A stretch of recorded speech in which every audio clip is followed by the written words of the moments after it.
maanta waxaan isla fadhinaa oo ila jooga ustaad cabdiraxmaan maxamed guure oo ka mid ah macallimiinta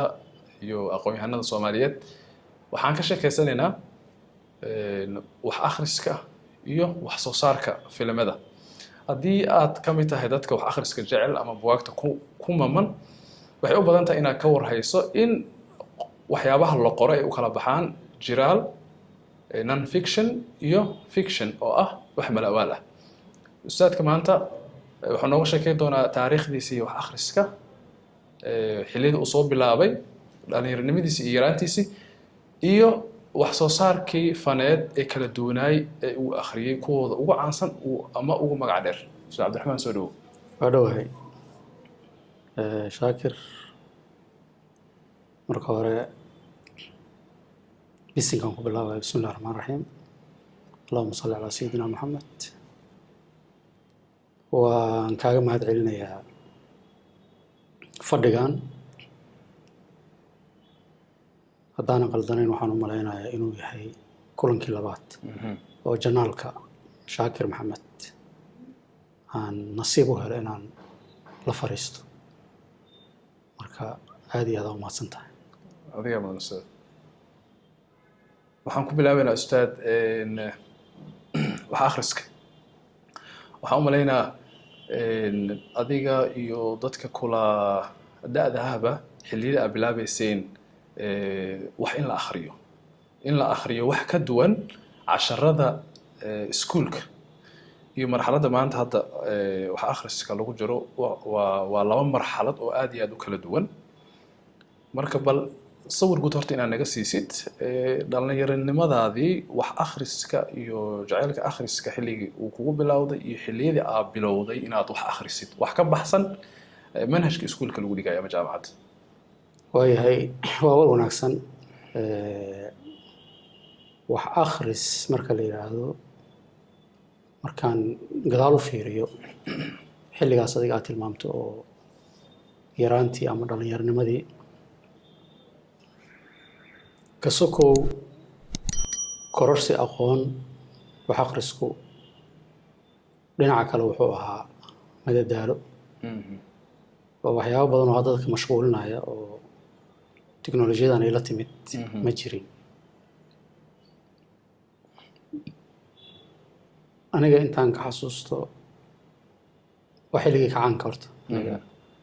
dhalashadeydii iyo barbaarkeygiiba waa kacaankii Oktoobar. waxaan la soo jaan qaaday dabayshii kacaanka ee ku saabsanayd qorista af Soomaaliga. aadaa la isugu dhiirigelinaya marka horta in wax la akhriyo. walow waa ku tegi doonaa ilaha laga heli karo aqoonta iyo bugaagta iska yarayd. marka akhris rasmi ah waxaan bilaabay xilligii dugsiga dhexe markaan ahaa, laakiin ka hor wax akhriska waa iska jeclaa. waxaan marka aan ka bilaabaynaa buugaagta aad ku bilowday wax akhrinta ama hadda aad weli xusuusan tahay. waa hubaa waqtiyadaasi buugaag ay qoraan qorayaal carab ah waa jireen, saasay tahayna waxaa kaloo jiray buugaag ay qoreen qorayaal ajnabi ah laakiin la turjumay. hadda ka horna dhowr jeer waa ka sheekaysanay. bal waxaa ku bilowdaa buugaagta qorayaasha magaca dheer, buugaagtii aad akhrisay oo iyagu ay qoreen horta. waayahay, su-aashaas markaan ka jawaabayo mar kale waxaan ku celinayaa marxalad akhriseedka. akhrisku inuu leeyahay marxalado. tusaale ahaan markii dugsiga sare aan fasalka koowaad iyo labaad oo kale aan ahaa, waa xasuustaa akhriska waa iga yaro wareeray. waxaan tegi jiray markaz la dhihi jiray almarkaz athaqaafi alislaami. markaz athaqaafi alislaami waa la dhahayay, laakiin masaariddaas kale ahayd. masaaridu waa iska weynaysanaysay waxeeda markasi thaqaafi almisri lama dhahin islaamkii oo dhan ayada ay wakiil ka tahay maadaama azhar xaruntii u tahay markaskaas wuxuu ku yiilay hotel Juba gadaashiisa mar dambaa la rarayoo baarkii la dhihi jiray Fiat kasoo horjeedkiisa aa la dejiyey marka waxa aqriska markaas wuxuu iga ahaa heehaw ma xasilnayn kuma fadhin ma ii fadhin buug walba oo gacanteeda soo gala waa iska akhrinayay marka qiso dheeraa iska jirta oo niman wujuudiyiin la yiraahdo falaasifa ah buugtooda aan akhriyay oo wareero badan aan kala kulmay xaqii مثلا da'dii oo kale waa yarahay aqoon ma jirto badan xaqiiqatan waa jirtaa inaan masaajidka ku xirnay ku taxanaha oo anoo arday iskuul dhigta haddana dhinac xir aan ka ahaa oo masaajidka aan tegaynay ayadana kuley markaan ka hadlayno buwaagta aan kasoo hadli doonaa haddii la yiraahdo marka waxa akhriska fadhiya waxaan bilaabay fasalka labaad dugsiga sare markaan ahaa dhammaadkii fadligeedana ilaahay ka sugow waxaan u celin karaa nin macallin ii ahaa hadduu dhintana allah u naxariisto hadduu nool yahayna ilaahay caafimaad ha siiyo waxaa la dhihi jiray ustaad maxamed muuse abuljabal nin masriya oo azhari ah marka xiisaha u qab markuu arkay akhriska iyo akhrinta buwaag falsafadii oo aan wado yiri jooji saan wuxuu yiri sangeelo looma waraabiyo maama carabiya jirto kasoo Soomaaliyeeyo ma kada tuuradul ibn jooji akhriska da'da jirto lagama bilaabo halkan ardayda tahay akhrin ka suko waxa aad daraasad iyo barasho ku wada afkii carabi marka waa inaan akhriso yiri adabka waxa la yiraahdo suugaanta gaar ahaan riwaayadaha sheekooyinka waa sheeko faneedka anaga riwaayada waxaan naqaanaa tii masraxiyada la dhigay mar daba macallinka وجهينته ويجهي دنك خيالك أما واحد اللي هي ملأولك وحان أقعد إن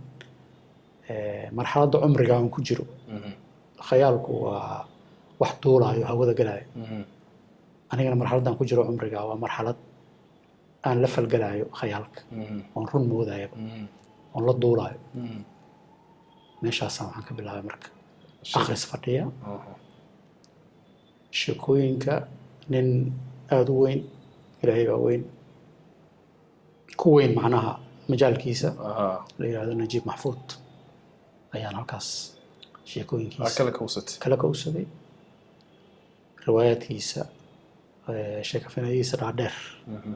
oo intooda badan loo bedelay filimkina waa la daawadaa shaneemada laguma dhigo laakiin markaska wuxuu leeyahay darbi habeenka khamiista ah lagu soo bandhigo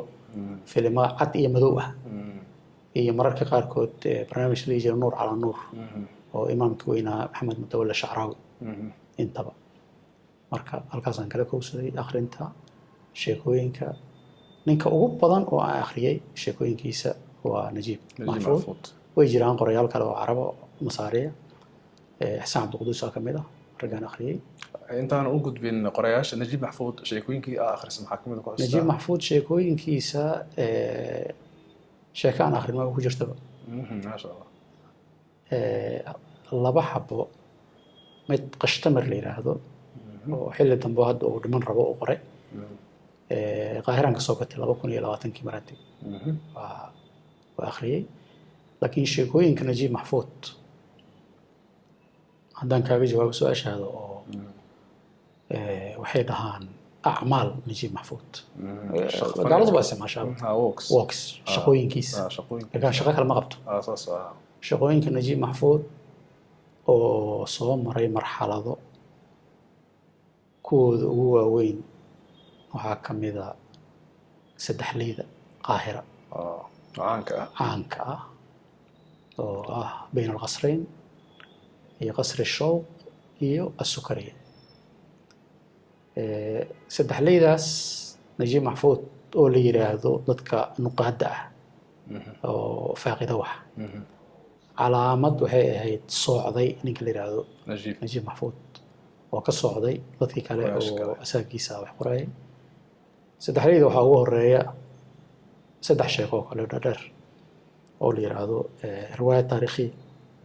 kifaax tiiba iradobis tan kalena waxay inay xaraafiisheedaan jeclahay waxaa ku xigay zuqaaq ilmadaq iyo alqaahira aljadiida kadib saddexleedoo qoray marka intaas hadda aan kuu sheegay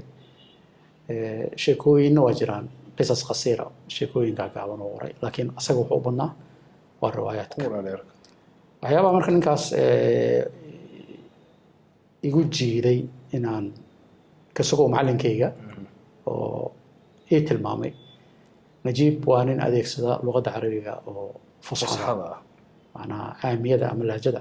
waxba kuma waro mar la weydiiyey oo kilib aan dhageystay wuxuu yidhi anuu carabtaan u qoraa waruuxa ee uma qoro local macnaha gooni qorayaasha kale waaweyn sida xasan cabdiquduusi oo kaleete lahja isticmaalaan inta badan marka najiib waxaan kusoo labayn karaa in la yidhahdo maxamed cabdilxaliim cabdullaahi xaqiiqatan oo shaakir oo najiib waxaa la yidhahdaa waa iska faaqidi doonaa adabka iyo noocyadiisa najiib waxaa la yidhahdaa waa aabbaha sumadaynta yani riwaayaadkiisa waa riwaayad ramziya mar badan xitaa waxaa galay buuq sheekooyin uu qoray oo kamid tahay awlaad xaaratina oo lagu duray oo ilaa azhar buuqeeda uu gaaray oo shaksiyadda ra'iisiga ah ama shaksiyadda weyn oo riwaayadda ay ku dul wareegayso arbaha oo la yiri daatada ilaahay uu ka wadaa ilmahan wuxuu ka wadaa aadam iyo ibliis iyo heblow iyo saas laakiin isaga maruu ka hadlay marka riwaayaddii awlaad xaaratina waxyaaba cajiibka waxaa ka mid ah hadda jidadka qaahira lagu gadaa wax laga bedelayna male waana la diiday xilligaas waagaas marka qolo hormartay aniga ma aqaano iyo qolo dib dhacday marka waxaan ka wadaa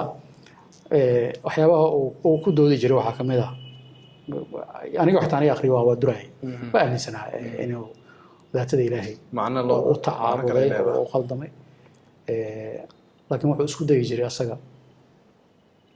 qof walba fahamkiisa intuu leeyahay waa gooni in uu jiro farqi u dhexeeya ramzi iyo marmuus waxa la yidhahdo astaanta iyo astaama loo sameeya oo maalan ramziga uusan noqon karin marmuuskan laga hadlaayo oo farqi uu jiro tashaabuhuna uusan imaan karin marka daatada ilaahay laga hadlo marka riwaayad oo buuq dhaliyana waa jiraan laakiin ninkaas xaqiiqatan waa ninaan macallin anoo arkin macallin iyo ah ninka kaloo markuu sheegay wuxuu ahaa maxamed cabdilxaliim cabdullaahi maxamed cabdilxaliim cabdullaahi asna waxaa la dhahaa waa aabbaha waaqiciyada sheekooyinkiisa inay yihiin sheekooyin waaqiciya waa khayaal laakiin waa khayaal waaqici macnaha halka najiib maxfuud uu diiradda ka saari jiray waxa la yidhahdaa alxaara almisriya ama xaafadaha qaahira maadoo ku dhashay oo weliba waxyaabaha cajiibka waxaa ka mid ah in xaafadihii masar oo caalami ka dhigay ninkaas marka la tarjumo oo dhan kale oo qarankii u shaqeeyey dad badan oo dalxiisayaal intay boorta akhriyeen ay yimaadeen meel u fadhin jiray maxamed cabdilxaliim cabdullaahi waaqaca wuxuu ka hadli jiray mujtamaca masar ha noqoto xadar oo magaalo ah ama badwi oo baadiye ha noqoto ninka asagana riwaayadihiisa waxaan kaaga sheegi karaa laqiita oo af soomaali marka lagu sheego la helay inuu laga qaadayo meel oo la tuurayo aan aabba lahayn gabar marka dambe riwaayada laga dhigay musalsalna waa laga dhigay riwaayad oo insaaniya xaqiiqatan oo taabanaysa dadka ay problem markaas mujtamaca haystay oo ka hadlaya maxamed macalin aan u imaano marka qorayaasha reer galbeedka hagaag maxaa ku xasuusataa buugaagta ugu caansanayd waa gartay waa su-aal wanaagsan maadaama aniga luuqadayda luqadaydu ay ahayd carabi qorayaasha reer galbeedkaana shaqooyinkooda waxaan akhriyay ayagoo tarjuman carabiyaan ku akhriyay waxay gaaraan xiisaynta aan xiisaynayo waxay gaaraysaa heerka najiib maxfuud ma dhihi karo laakiin aadaan u xiisaynaya laftigooda haddaan soo koobkoobo horta qaar muqararay noo ahayeenba oo iskuulkaa lagu dhigayay sida Taha Xuseen na loogu dhigayay kitaabkiisa al-ayaam uu noogu ahaa muqarar Shakespeare oo kale muqarar uu ahaa masraxiyaadkiisa balay meedaan gaalada isaga balay writer masraxiyad uu qori jiray masraxiyad oo dhan maaha laakiin qaybo ka mid ah muqarar waa taqaanaa muqarar camalkii oo dhan lama dhigi karo waqtina looma hayo laakiin qaybo ka mid ah marka Shakespeare oo kaleete muqararku noogu jiro ku qasbanahay inaan akhrino oo maraajicda la raadsano Shakespeare qof weyn waaye qof yar maaha caalami ah inkastoo Shaakir oo xilli hore ay ahayd waxbaan aad u xasuusto waxa ka mid ah Hamlet Hamlet oo loo dhigay muqarar baan akhriyay buugga ninkii amiirka ahaa aabihiis intuu reedo ku arkay inuu aaro oo waxyooday ama u sheegay barbardhigeeda waxaa jiray ma'saad kale oo Electra iyo maxaa la yiraahdaa waxaa la yiraahdaa cuqdada oo aaba jacaylka iyo cuqdada hooyo jacaylka oo dibt iyo waxay ahayd Electra ayad gabar jecel aabeed oo u helinaysa oo dibna oo ahaa nin jecel hooyadiis oo u helnaayo marka taas laftigeeda markii aan aadayay Hamlet ay horeysay Hamlet ganacsadihii Fenisia ama taajir banduqiya oo ayana masraxiyad kale oo weyn oo qoray ninka la yiraahdo Shakespeare oo annaga ka dhaqan ahaan mujtamacaana oo yahuud jeclayn oo yahuudi uma kala wado wax waxaan ay tahay aflagaada dhiman ayna jirin oo xataa dugsiyeed markaan wax xasuustaa ilaa heer macalinka xitaa uu dhahayo yahuudka 40 sano xitaa islaamka laga ma aqbalo markuu islaam 40 sano marka hadana sheekadaas ninkii ku wareegayso yahuudka taajir banduqiya iyo dhaqankiisa markaa fiiriso uu sawirayay ninka la yiraahdo Shakespeare nin doonaya oo maal jecel xaraan iyo aan kala aqoon oo cuqdada ka buuxday xaasidnimo aan waxaan ka qaadanaynay dadkii yahuudan ka qaadanaynay sifadaas inay wada leeyihiin riwaayada masraxiyadaan waxay siinayeen Hamlet iyo taajir banduqiya waxaan kaloo akhriyay Romeo and Juliet oo sheeko romansi caadifi ah رمزي وحيو تابع جعلك رجل بات كماشة وعربت عن طريق قيسي محل يجي نقول يجي قبضي قيسي الليلة العامرية عن طريق عبلة أنا محيد ودري وهذا أساسي واحد مركب واقع شكوين ك رجل بات كان ولي كجرا سبيشالي يوروبتا أدب كروشك وآخري رجواوين ليو تولستوي أنا أخري وحلي على الحرب والسلام صح أنا أخري إيو روايات كله إلى يومنا هذا صامين وله أنا كرنينا عجيبة وفينا لقد جاي حقيقة ضدك أذب كأخرية وحلي هذا الروائع الأدب العالمي روايات واوين إلهي باوين أنا كرنينا وكجرتها صفقة هوري هذه حتى الله سمعنا هي تصنيف طبانك هوري أنا كرنينا وسوق ليس هنا كان أنا جرو ديسك فيزيت سنة وآخري الجريمة والعقاب أنا آخري وعن كلون آخري محل هذا الجريمة والعقاب برتوا وشيكو هذا عجيبه أيضا فيلنه وليبا مصر لو جرين وطاوة جلاي وينا وكل ما ضمن جلاي كليجي شكر صحن أو أكتر توقيها ميكسين غوركين اللي راس مجري وروشا حقبي زوفيتك شو شو من الوحصات سنة آخرين adabka talyaaniga